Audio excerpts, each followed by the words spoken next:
Hello दोस्तों, मैं हूं मीनू महेंद्र ठाकुर और आप सुन रहे हैं अधूरी मोहब्बत की पूरी कहानी। यदि आपने इससे पहले की कहानी अभी तक नहीं सुनी है तो आपसे रिक्वेस्ट है कि इस कहानी के सभी पार्ट्स आप पहले सुन लें ताकि ये कहानी आपको अच्छे से समझ आ सके। इस कहानी के सभी पार्ट्स का लिंक मैं डिस्क्रिप्शन बॉक्स में दे दूंगी, वहाँ जाकर आप कहानी सुन सकते हैं या आप मेरे चैनल पर विजिट करके भी आप कहानी के सभी पार्ट्स सुन सकते हैं। तो चलिए आगे की कहानी शुरू करते हैं। रात के 10 बज रहे थे। शैलजा ने रवि के घर का दरवाज़ा खटखटाया। कुछ देर बाद शास्त्री जी के बड़े बेटे मोहन ने दरवाज़ा खोला। इतनी रात में शैलजा को वहां देखकर मोहन घबरा गया और शैलजा को अंदर आने को कहा। शैलजा ने मोहन से रवि के बारे में पूछा तो मोहन उसे अंदर कमरे में लेकर गया। कमरे में रवि बिस्तर पर लेटा हुआ था। पास ही स्टूल पर शास्त्री जी बैठे थे। उनकी आंखें अभी भी नम थीं। कमरे के एक कोने में चेहरे पर आधा घूंघट डाले मोहन की पत्नी खड़ी थी। शैलजा रवि के पास आई। उसके जख्मों को देखकर उसकी आंखों से आंसू बहने लगे। उसने रवि का हाथ अपने हाथों में लेकर कहा, मुझे माफ कर दो रवि, ये सब मेरी वजह से हुआ है। उन्होंने तुम्हें इतनी बेरहमी से मारा, मैं उन्हें रोकने में कामयाब रही। मुझे माफ कर दो। बोलकर वह सिसकने लगी। मोहन ने रवि को सहारा देकर बिठाया। रवि ने शैलजा के आंसू पोंछते हुए कहा, रो मत सालू, इन सब में तुम्हारा कोई दोष नहीं है। मैं उनकी मार से कमजोर नहीं पड़ूंगा, पर तुम्हारे आंसुओं के सामने जरूर कमजोर पड़ जाऊंगा। तुम्हारे पिता और भाइयों ने जो किया उसका मुझे दुख नहीं है। उनकी जगह कोई और भी होता तो यही करता। वे सब तुमसे बहुत प्यार करते हैं, पर मैं उन सब से भी ज्यादा तुमसे प्यार करती हूँ और शायद खुद से भी ज्यादा। मैं तुम्हारे बिना नहीं रह सकती। शैलजा रोने लगी। रवि ने उसे समझाया और घर जाने को कहा। शास्त्री जी ने मोहन से शैलजा को हवेली के बाहर तक छोड़ आने को कहा। रास्ते भर मोहन शैलजा को समझाता रहा कि वह रवि से दूर रहे। आधी रात में शैलजा को रवि के घर से निकलते हुए कुछ लोगों ने देख लिया था। सुबह तक शैलजा और रवि के प्रेम संबंध की बात सारे गांव में आग की तरह फैल गई थी।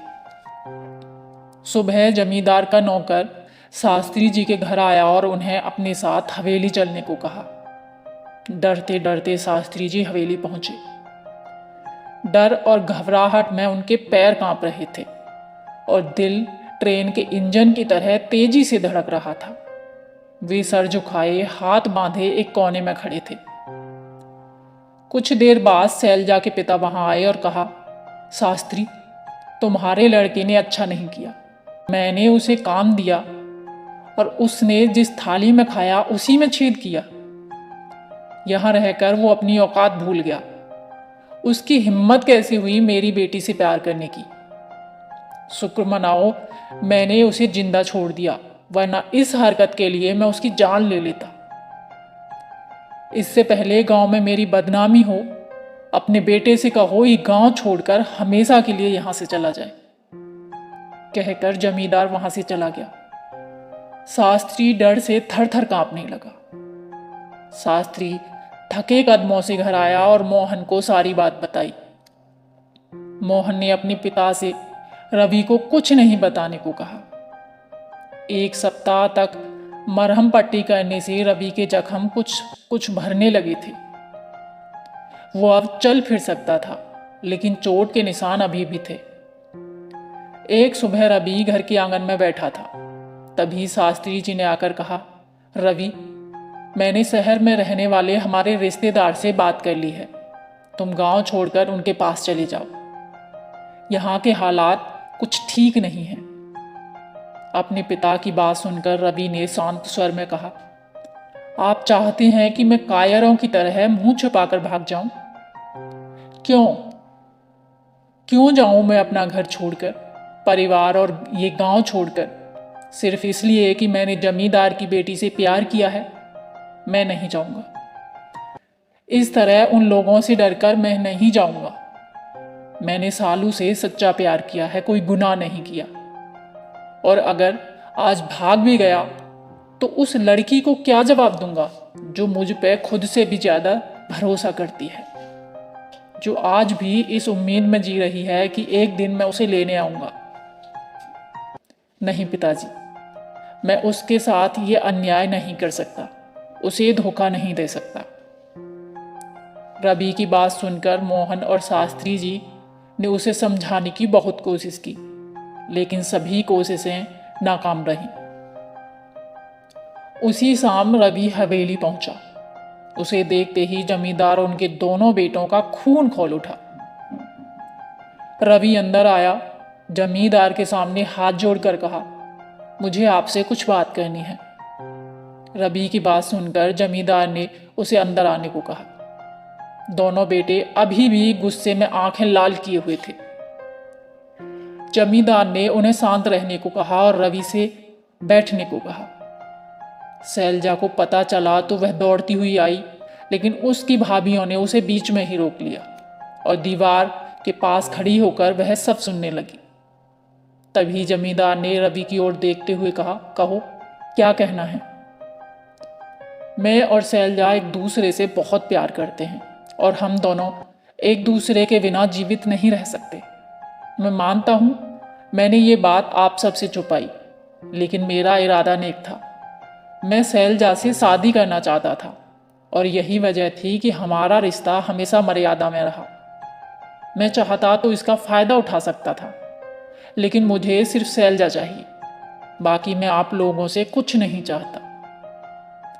शैलजा के साथ मैं ये गांव छोड़कर हमेशा हमेशा के लिए चला जाऊंगा, पर अकेले नहीं। रवि की बात सुनकर जमींदार के छोटे बेटे ने जैसे ही गुस्से में उसकी तरफ कदम बढ़ाए, जमींदार ने उसका हाथ पकड़कर रोक लिया। बेटे को बहुत गुस्सा आया, लेकिन जमींदार के दिमाग में कुछ और ही खिचड़ी पक रही थी। उसने रवि की तरफ देखते हुए कहा, तुम्हारी हिम्मत की मैं दाद देता हूं रवि। जब तुम इतना सब जानते हो तो ये भी जानते होगे कि रिश्ता हमेशा बराबरी वालों में होता है। मैं कुछ समझा नहीं, आप क्या कहना चाहते हैं? रवि ने कहा। रवि, शैलजा मेरी इकलौती बेटी है, नाजों से पली बड़ी है।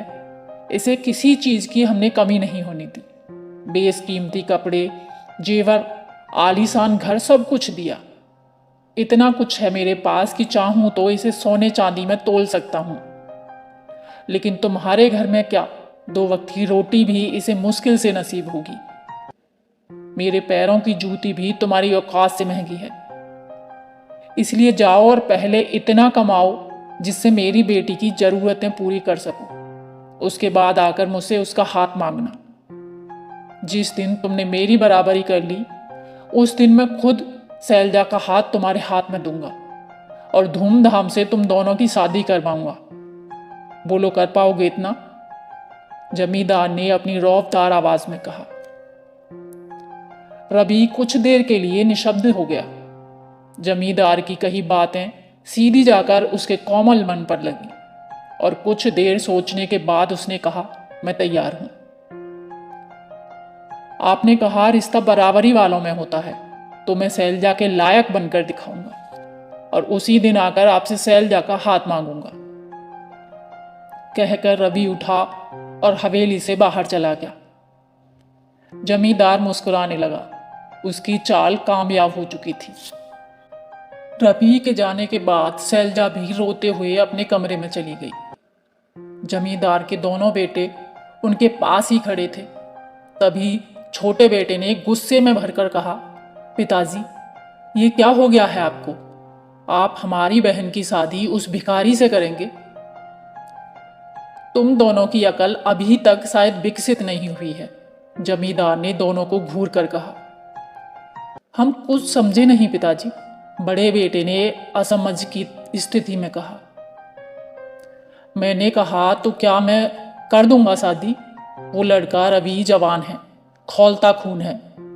इतना मारने के बाद भी वो अकेला बिना डरे हमारे घर आ गया।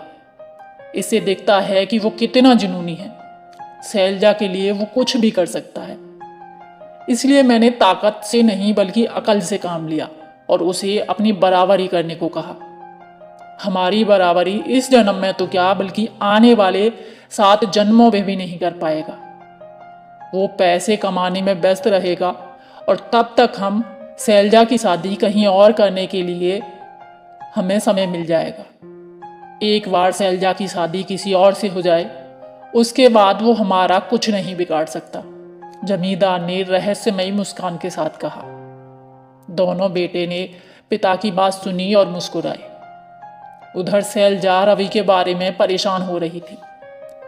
उसने एक नौकर के हाथ रवि को खत भिजवाया और नदी किनारे मिलने को कहा। अगले दिन रवि नदी किनारे पहुंचा। शैलजा पहले से वहां रवि का इंतजार कर रही थी। रवि को देखते ही वह उससे लिपट कर रोने लगी। रवि ने उसे संभाला और कहा, चिंता मत करो सालू, मैं सब सही कर दूंगा। तुम्हारे पिताजी ने कहा है ना, वो हमारी शादी खुद करवाएंगे। ऐसा कुछ नहीं है रवि, पिताजी तुम्हें सिर्फ फंसा रहे हैं। तुम उनकी बराबरी कैसे कर पाओगे? सालू ने रोते हुए कहा। क्या तुम्हें मुझ पर भरोसा नहीं है सालू? रवि ने उसकी आंखों में देखते हुए कहा। भरोसा खुद से भी ज्यादा है रवि, पर मैं तुमसे दूर नहीं रह सकती। मुझे भी अपने साथ ले चलो, उसके बाद कोई कुछ नहीं कर पाएगा, शैलजा ने सिसकते हुए कहा। नहीं शैलजा, बुजदिलों की तरह मैं तुम्हें भगाकर नहीं ले जाऊंगा। मैंने तुमसे प्यार किया है और शादी भी करूंगा, पर इस तरह सबसे भागकर चोरी छुपे नहीं। तुम्हारे पिता ने मेरे अहम को ठेस पहुंचाई है और अब तुम्हारे लिए मैं उनकी हर मांग पूरी करूंगा। बस तुम मुझ पर भरोसा रखो। रवि ने शैलजा के आंसुओं से भीगे चेहरे को अपने हाथों में लेकर कहा। शैलजा सिसकती रही। रवि ने उसके आंसू पहुंचे और कहा, आज शाम मैं शहर जा रहा हूं, वहां जाकर कड़ी से कड़ी मेहनत करूंगा और तुम्हारे पिता की शर्त पूरी करके तुमसे शादी करूंगा। मैं तुमसे बहुत प्यार करता हूं शैलजा, और तुम्हारे लिए कुछ भी करूंगा। अपने प्यार को मैं यूं हारते हुए नहीं देख सकता। कहते हुए रवि की आंखें भर आईं। शैलजा ने आज पहली बार उन नीली आंखों में नमी देखी थी। वह रवि के सीने से लग गई और उसे कसकर अपनी बाहों में भर लिया, जैसे जाने से पहले जी भरकर उसे महसूस करना चाहती हो। रवि भी खामोश उसे अपनी सीने से लगाए खड़ा रहा। उसने शैलजा से घर जाने को कहा। शैलजा ने अपने आंसू पोंछे और जाने लगी तो रवि ने कहा, शालू, मेरे वापस आने तक मेरा इंतजार करोगी ना? शैलजा पलटी। उसने देखा रवि की आंखों में आंसू बहकर गालों पर आ गए थे। शैलजा रवि के पास आई और उसके आंसू पोंछते हुए कहा, आखिरी समय में भी अगर तुम मुझे बुलाओगे तो मैं सब कुछ छोड़कर तुम्हारे साथ चली आऊंगी रवि। रवि मुस्कुरा दिया तो शैलजा भी मुस्कुराने लगी। आज कितने दिनों बाद वो दोनों मुस्कुरा रहे थे। एक बार फिर दोनों अलग अलग रास्तों की ओर बढ़ गए। रवि शहर चला गया और शैलजा हर वक्त उसकी याद में आंसू बहाती रहती। जाने से पहले रवि ने शैलजा को अपना पता दिया और कहा कि जब भी उसे याद आए वो खत लिख सकती है। शैलजा अक्सर खत लिखती और रवि के बताए पते पर भेजती, पर रवि की तरफ से कभी कोई जवाब नहीं आया। 6 महीने बीत गए, न रवि आया और न ही उसका कोई खत। शैलजा ने भी अब खत लिखना बंद कर दिया था। बस इसी उम्मीद पर कि रवि वापस आएगा वो दिन काट रही थी। मामला ठंडा होते ही जमींदार ने शैलजा के लिए लड़का देखना शुरू कर दिया। शैलजा कुछ नहीं कर पाई, बस कमरे में बिस्तर पर पड़ी आंसू बहाती रही। पास के गांव में रहने वाले जमींदार के बेटे अरविंद से उसकी शादी तय हो गई। अरविंद और उसके परिवार वालों ने शैलजा को देखते ही पसंद कर लिया। कुछ ही दिनों में शैलजा की शादी अरविंद से तय हो गई। शैलजा ने आखिरी बार रवि को खत लिखा और भेज दिया। वो बेसब्री से रवि के जवाब का इंतजार करने लगी, लेकिन रवि का कोई जवाब नहीं आया। शादी के दिन नजदीक आने लगे। शैलजा की आंखों के आंसू सूख चुके थे, लेकिन उन आंखों में रवि के आने का इंतजार अब भी था। शादी के दिन जमींदार ने सारे गांव को न्योता दिया, लेकिन शास्त्री जी के घर को नहीं बुलाया। शास्त्री जी को जब शैलजा की शादी की बात पता चली तो वे जमींदार के घर गए और जमींदार के पैरों में पड़कर कहा, जमींदार जी ऐसा मत करो, मेरा बेटा रवि शैलजा को बहुत चाहता है, उसकी शादी किसी और से मत कीजिए। मेरा बेटा ये सब नहीं देख पाएगा, वो मर जाएगा। जमींदार जी, मैं आपसे हाथ जोड़कर उन दोनों के प्यार की भीख मांगता हूं, उन दोनों को अलग मत कीजिए, ये अन्याय मत कीजिए। जमींदार ने शास्त्री जी को एक जोरदार लात मारी और कहा, तेरे बेटे की यही सजा है। बड़े खानदान की लड़की से रिश्ता जोड़ने चला था, वो नौकर की जात होकर मालिक के सर पर बैठना चाहता था। तुम जैसे भिखारियों की यही औकात है कि हमारे फेंके टुकड़ों पर पलो और एक कोने में सर झुकाए खड़े रहो। शैलजा की शादी रवि से इस जन्म में तो क्या, बल्कि आने वाले 7 जन्मों में भी नहीं होने दूंगा। उठाकर फेंक दो इस भिखारी को, आया बड़ा हमारे से रिश्ता जोड़ने वाला। बड़े लड़के ने पास खड़े नौकरों से कहा और सब जोर जोर से शास्त्री जी पर हंसने लगे। शास्त्री जी हाथ जोड़ते रहे, लेकिन किसी ने उनकी एक नहीं सुनी और उठाकर हवेली के बाहर फेंक दिया। शास्त्री जी रोते हुए वहां से उठे, बेजान कदमों से वापस घर की तरफ चल दिए। शास्त्री जी ने पलटकर एक बार हवेली की ओर देखा, जिसमें जमींदार जैसे झूठे और छोटे दिल वाले लोग रहते थे।